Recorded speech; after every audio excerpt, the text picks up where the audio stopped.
Cell phones. They've become an essential part of our lives. We're glued to our phones during the workday, ready to answer that important email from the boss. And our kids never look up from them at night when texting their friends or surfing social media. Cell phones can also cost a lot of money, but not because phones or plans are getting more expensive. They're not. Average cell phone prices per line have fallen by 11%.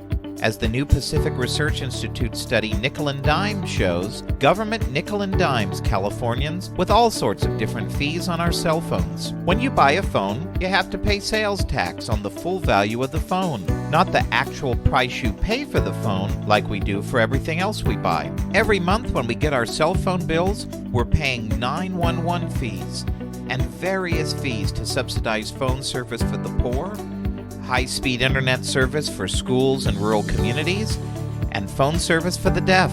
Then there's a whole host of miscellaneous fees, including local government utility taxes, fees to fund the Universal Service Fund, and to pay for the Federal Lifeline program. On a $50 monthly cell phone bill, government fees add nearly $9 on top. That's the equivalent of a 17.9% tax on the plan's price. And what are these fees funding?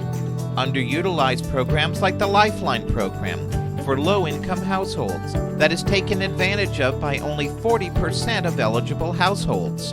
And programs like the Teleconnect Fund that aim to provide internet service to schools and libraries that supposedly don't have access to broadband. In Nickel and Dime, read about reforms to bring consumers relief from expensive fee and tax burdens, and learn what can be done to ensure that the heavy tax and fee burden Californians pay is spent more efficiently on programs to expand access to cell service and broadband for those in need, not subsidizing broken and inefficient programs of the past. To download a copy, visit www.pacificresearch.org.